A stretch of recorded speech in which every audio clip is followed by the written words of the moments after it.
Take Chand Sehgal, and just to correct, Kunal now is the CFO of the group, and for Motherson. So I think, sorry to disappoint you, I'm not having any presentation for you, but Motherson is now a company which is 21st largest in the auto ancillaries globally.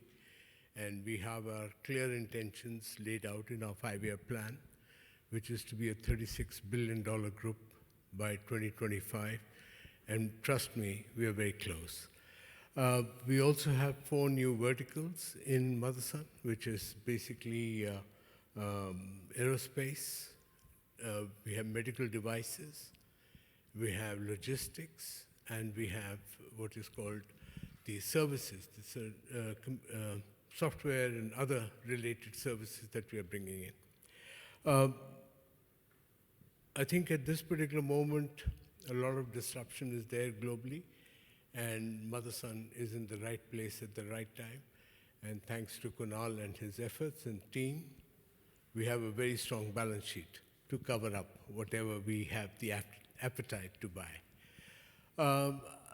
I can go on describing what the conditions are globally.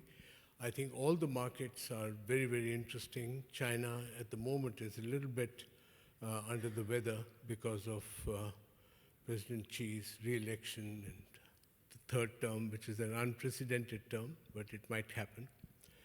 But I think globally otherwise, everything, people are talking about recession and all that, but you go to the restaurants, you go to the dealerships, every single thing is buzz. Cars are not available. You have to go for a dealership, you ask for a particular car. Even in India, believe me, there are no cars available. 6 months, 1 year, 2 years waiting. We are prime suppliers to Porsche. My son was trying to buy one Porsche, and we were told, please wait for a year. So you can imagine the kind of, the whole excitement on cars is there. A lot of people are thinking that the electric vehicles are happening tomorrow morning. Trust me, they're not. Even now, 84, 85 million cars are made globally. And the electric cars, if you take China numbers as being exact, then we're talking about close to about 2.5% is electric cars. And that also is quite divided because all electric, hybrid, 500 combinations and permutations are there. The good news for our business is we are today in a situation that every single car that the car maker can make is being made. The disruption of semiconductor and all these particular things is getting better day by day. Trust me on that. The numbers are higher and higher. This quarter, we actually declared our highest ever sales in our history. And that's after the company was almost divided. The Indian portion has come out as MSWIL, and this SAMIL takes the other portion over. It's the highest ever global, this thing that we have had turnover.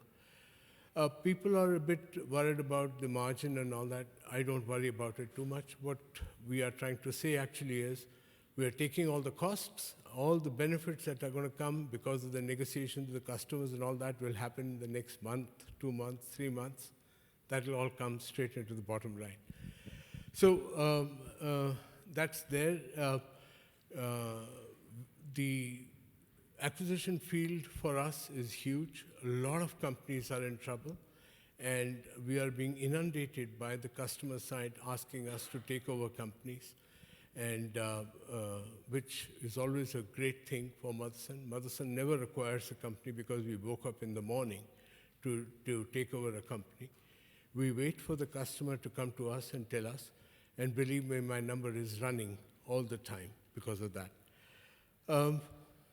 Anything else you want me to cover, Kunal? I think it's okay, right? So I'd wait. If you have questions, then I'd love to answer them, if you have any. Or wherever you're confused, I'll try and solve that confusion of yours.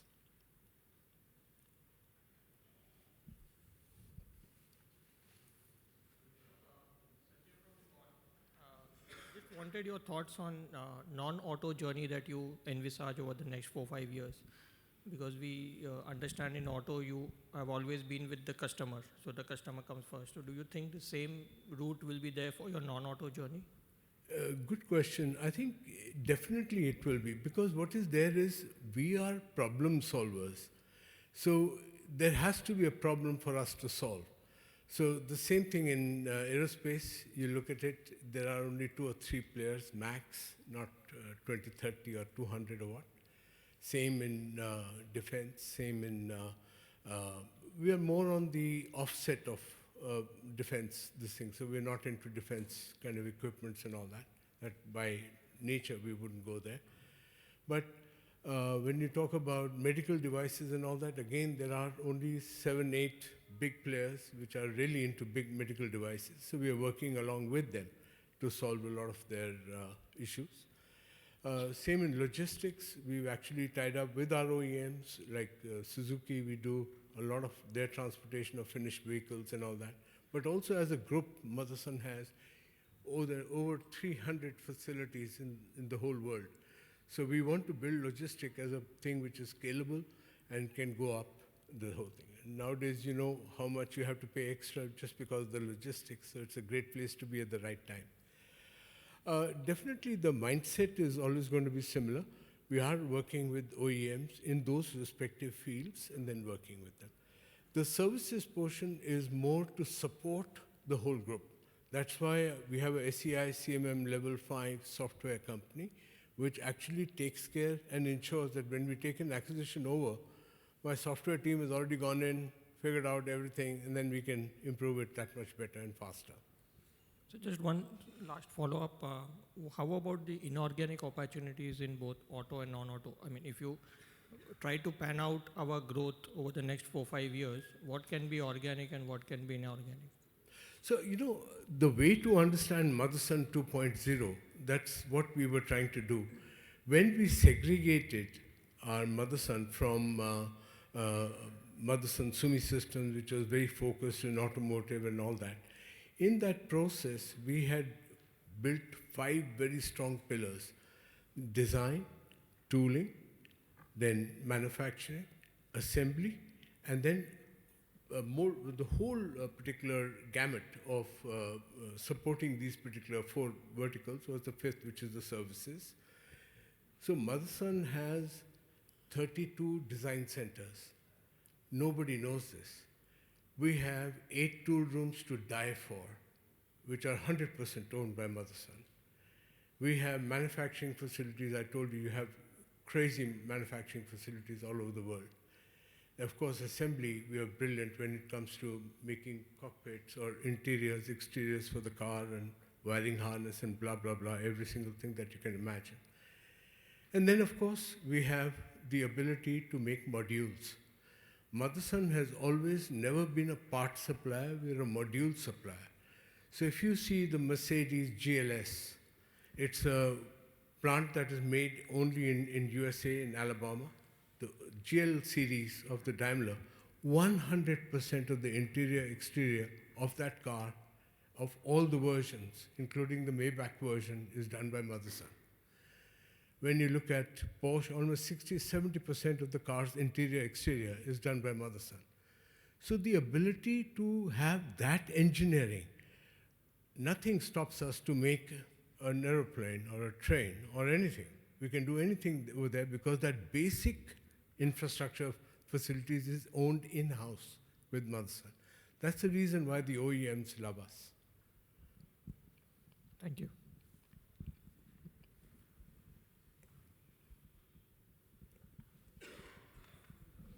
Yeah, hi. Ravi from ValueQuest. 6-7 years back, I had attended a talk of yours where you had said that when the question was asked on EV and how it is going to pan out, you had said that we don't try to see beyond 5 years. Now, 6-7 years down the line, some of the journey has been covered. Just wanted to ask you, how is the lay of the land changing for you, and how do you plan to adapt? Thanks. I can have a drink of water in between. I think a lot of people are worried about the EV and all that. First thing is that if you walk into the Porsche Museum in Stuttgart, the first engine you see when you walk in, which was built in 1930, that's like almost 92 years before, it was an electric engine. Can you believe that? So are you going to go back in time to go forward in life? If that's the only thing that you think is the future, well, you're most welcome to think that. We, as a group, are agnostic to the engine. We don't make any parts for the engine or related transmission or something like that. Very small. Other than cutting tools, we don't do anything. But if you, as a final customer, want to drive an electric vehicle, great. We are in business still. And in wiring harness, we will grow faster because you desire this thing to happen. The reason why we went into 5-year plans is basically a model life of a car is 5 years. That's the reason why we make 5-year plans. Not because we were influenced by the government of India, their famous 5-year plans. We have a different reason for our. So think about it. 6 years ago, you came, you were told at that time by 1920, my God, all cars will be electric. Is it all electric, sir? No, it's not. 1925, sir, you think it'll be electric? No, sir. How about 2030? I'd be surprised if 3% or 4% of the world is going to be electric. In fact, if you go down to in California just now, they are now rationing your power charging. You can't all charge at the same time because the grid can't take it. So a lot of challenges are there. It's wiser to be looking at 5-year times. The other very key, compelling reason for Motherson to believe otherwise is no car company in the world, and it can't be coincidence, no car company in the world has asked Motherson to look into batteries, power, electric, anything. Is that tenable? How many companies are going bankrupt into power sector and all the EV vehicles and all that? Not one company has been offered to us by a customer. That tells me there's a lot of money which is following all these wonderful things because of you wonderful guys. You want to invest in electric vehicles. So there's a lot of money to burn. Probably that's the reason. But we, as a car company, have never got even one offer, okay, please take over Chand, please take over this company. We need this company for battery or for transmission or for whatever in the electric vehicle side. So trust me, it's happening at a slow pace. It's very good for the environment. But then, is it pure green? Is something that you have to consider. Just one follow-up to that. Is the story any different for two-wheelers? So, two-wheeler is something which everybody thinks is something which is going to really change the whole world. It's not. You can see the problem that's happening. Unfortunately, in the country which produces the maximum two-wheelers in electric, I can't take the name of it, but that particular country, there's actually a ban. If you go into the internet and all that, you can't find pictures of vehicles catching fire, buildings catching fire because two-wheelers were stocked down below in their basement and the buildings had to catch fire. And you can't put an electric fire off, as you're hearing it in the news in India and anywhere. In the lighter side, even Ma Sita had to go through a fire test, So two-wheelers, you have to figure it out yourself. The battery consumes itself, only then the fire goes off. That's the tragic part of battery. No, go ahead.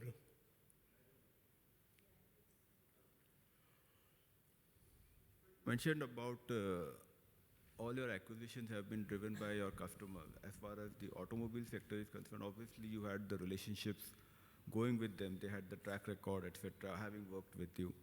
But now that you are moving into defense and medical and these new aerospace and this kind of, where the OEMs, they may have heard about you, but they have not experienced you, right? So they're referring to you acquisition candidates, or they bringing them to you the way you got the benefit maybe when you were part of the automobile segment.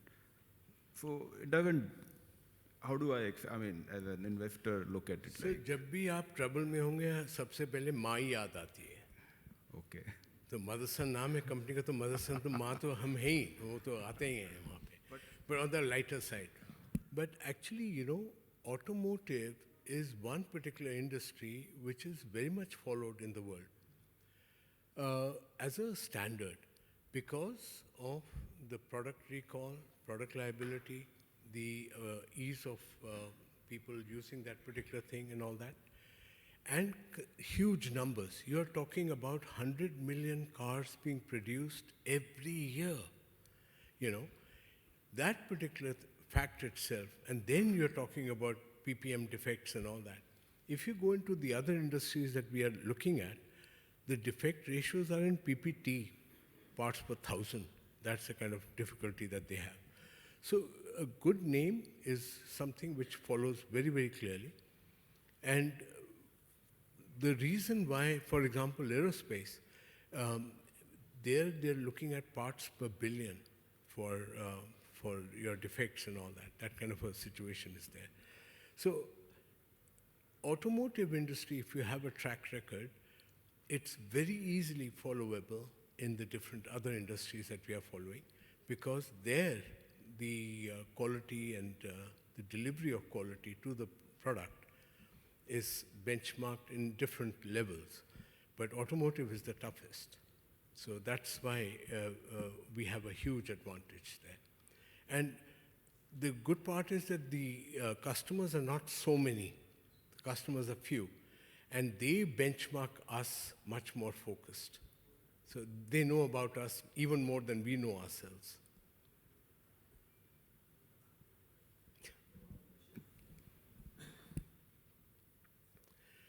Hello. Yeah, hello. So, how are you looking at the India landscape with the way government is incentivizing manufacturing and with PLI schemes and various other ways? Manufacturing seems to be a big thrust from India. For Samvardhan Group, where does India fit into the overall scheme of things? Because obviously a major business comes from overseas, etc. So maybe 10 years, 5 years down the line, or are you excited about the way India is moving, or how will it work? Sir, I am an Indian at heart. I may But have an business-wise, Australian business-wise, passport, sir. but I am an Indian at heart, and I'm a great believer in India. I think any person who ignores India can do so only at his own peril. That's for sure. Motherson has a very clear philosophy. If you want to take a product, you own the technology of it, you must set up the plant in India first. That's Motherson's way of thinking. The cost of learning in India is the cheapest in the world. You can take that from me. Every single product that we make globally, wherever we acquire the companies or whatever, we have a plant in India where we do all our research, development, and everything happens over there in a very strong manner. The unfortunate part is that if you read all the McKinsey reports, he said 6, 7 years ago, I'm saying 10 years, 15 years, 20 years ago, they all said that Indian automotive industry should have been at about 10 million, 11 million. We are still reeling at somewhere between 3.5 million. But still, we think India is a country which is definitely going to grow. So we don't ignore India. My maximum land holding is in India. We are totally committed to India. But we don't do the normal mistake which a lot of Indian companies did, is to take Indian management out and then run the companies outside. We believe Vasudevam Kutumbakam means the world is one family. We run those companies by those guys, the Indians running the Indian plants. And I don't see India as a non-performer. It is going to perform, but at its own place. It's an elephant economy, so it moves very slowly. It'll move slowly, but I'm sure me and the future generations will definitely focus on India. I'm a firm believer of Indian engineering, firm believer of the essence of knowledge of India. It's very, very strong. So really, I don't see India as a weak point in Motherson. It will always be a strong point.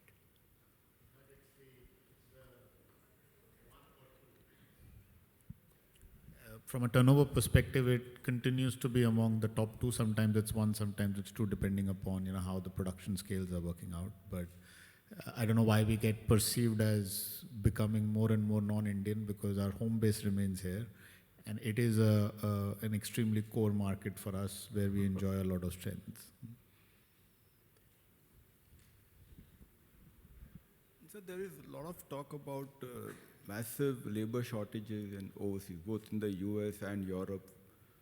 What is the ground reality? What we read, or is something? How are you facing Definitely it is there. There is shortages happening. It's not just in US, it's actually in Europe.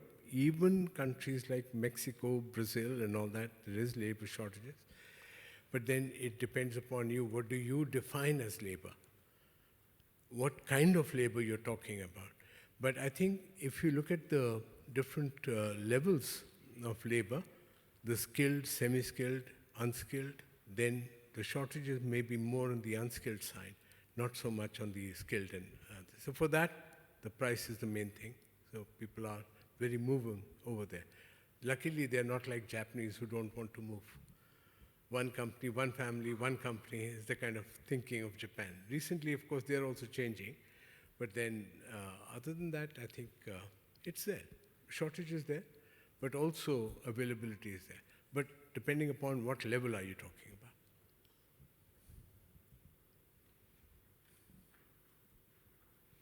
Yeah, Nishit from Axis.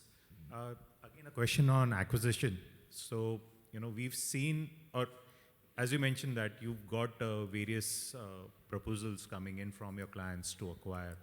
If you could let us know what are the common threads which have led to these companies, facing problems, and what do we look at in terms of a key ingredient for us to acquire those companies, apart from the relationship? Now, that I can talk to you for hours, and I still wouldn't completely even touch the tip of the iceberg. But I think one thing is, for you to understand why Motherson gets into acquisition mode and why is it successful, is we have 11 divisions in Motherson, this thing over there. I told you, right from designing to end, manufacture, the whole particular module is being done by us. We have that entire capability. Now assume that a company X is for sale, and then what does that company need to become healthy again is then determined by Motherson Group. Okay? We do that evaluation. If of the 11 divisions, say 6 are going to supply to them, to that company X, it's attractive for me. I don't mind paying a price for it.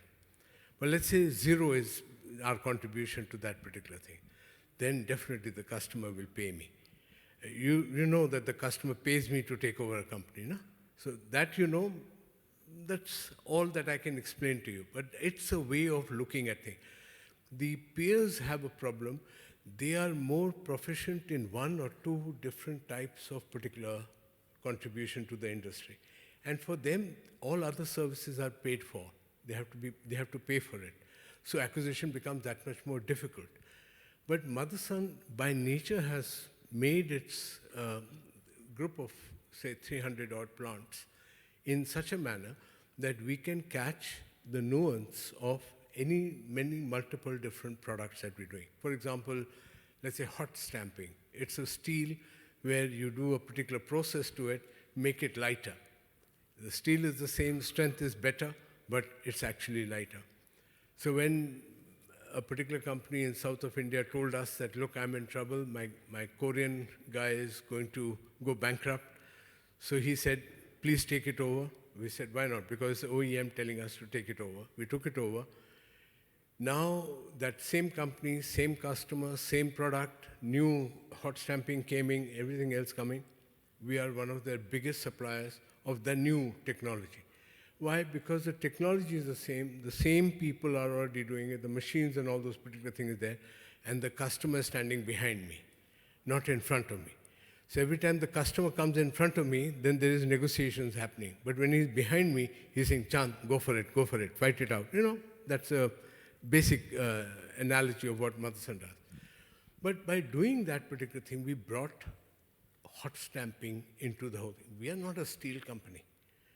So to have that technology, now when people are going to talk about the electric vehicles and all that, by the way, hot stamping is required for the car makers because aluminum is expensive, alloys are expensive, steel is cheaper, hot stamping is cheaper and more stronger. So now we have this technology owned by Motherson. We can go globally wherever. If the guy says, I want hot stamping, yeah, we got it over here. Then we bring that in.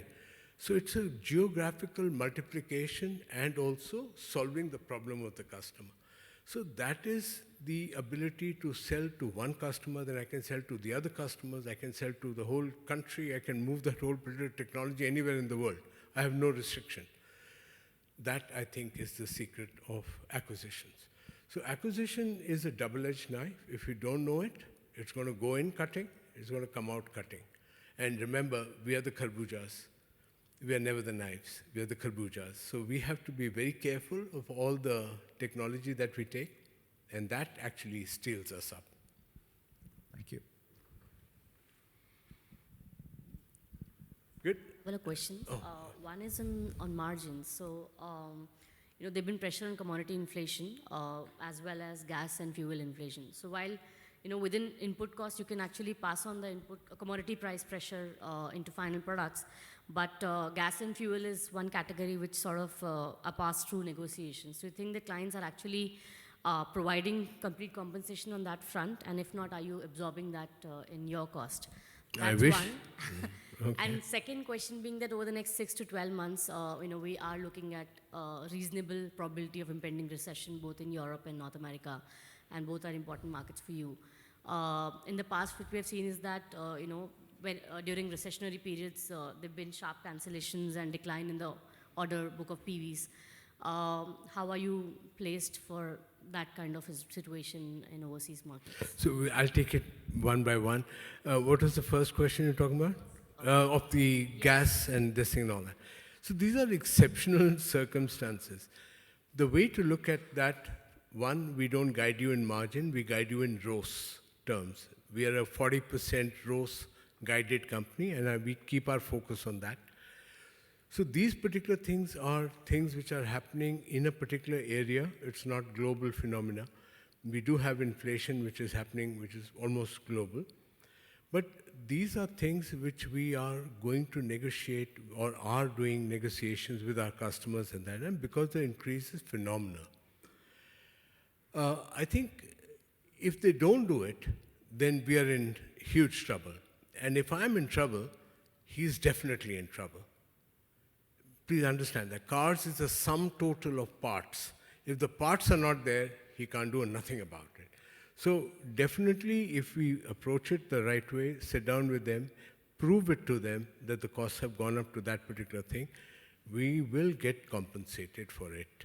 Because these are abnormal costs that have happened. If the labor cost has gone up 1% or 2% somewhere, we don't even ask for it. The efficiency that we have of our own improves on that. But when we're talking about 20, 30, 40% wages gone up and energy cost 10 times has gone up in Germany and all that. These are exceptional circumstances. But the Motherson thinking is, we will take all the hits in our quarter. We don't sort of move them around in different quarters or something. Whatever it is, the actual situation. We are still profitable. And that means that whatever is the increase that is going to come from the customers will go straight to the bottom line. So you have to be a little patient, but the money is definitely there. And the number is huge. But anyway.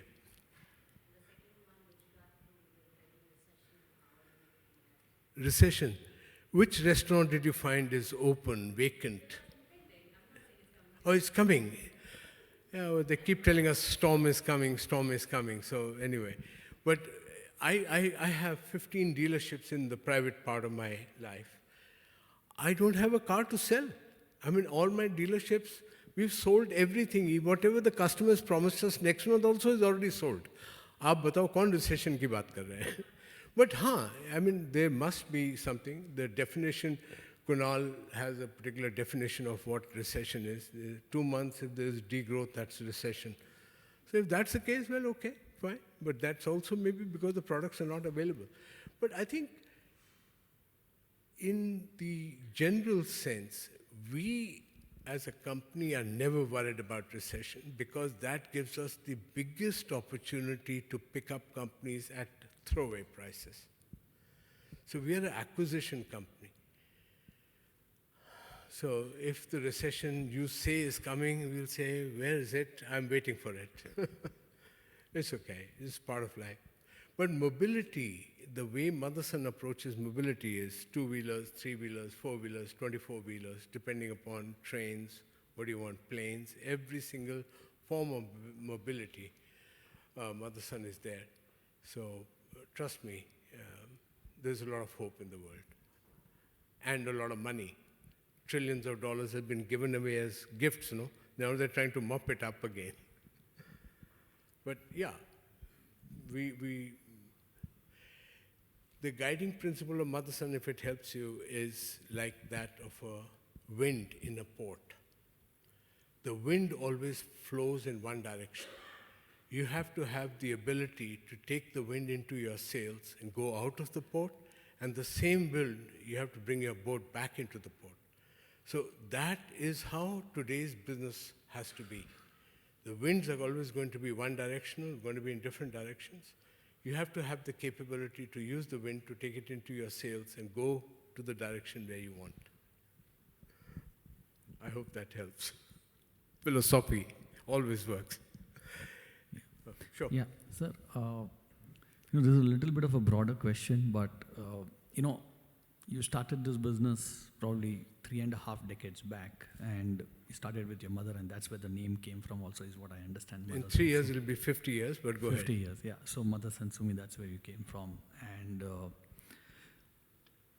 if you have to take the next couple of decades or something, how do you see the transformation in terms of the management bandwidth? Is it going to be a father-son company now from here on? How do you see this? I'm sure I'm preempting it, but I'm sure you have some thoughts on this, if you can. Yeah, I think that's again a very philosophical question because I can take it to anywhere I want to. But again, I told you, as a company, we have always believed that we're going to remain a 5-year focused company. And that's because majority of our products are about 5 years. But I'm a Hindu, so I have a next life. Next life will be then my brain working at that time and figuring out this thing. Now I don't really care what's going to be after 10 years or 20 years. I have 5 grandkids. For me to leave an intact world for that is my responsibility. And in this life, I will definitely try to do my best for that. I think it is very easy to say, oh, this will work, this will not work, and all that. Those are bets. It's like a casino. You just go and put your bet onto a number or something. But I think what I've learned in my 50 years, almost 50 years of industry, is my next step has to be the best step. And if all of us can start to do that, I think we will be in a better world. Even in the next life, maybe all of your efforts would then give me the good life for the next one. So I think Motherson has focused on that. We have tried to be very responsible. We're very transparent. You have a look at the way we work out. Everything is very open, very, very clear, this thing over there. So 10 years, 20 years, 30 years, boss, you will see it. I will see it in my next life.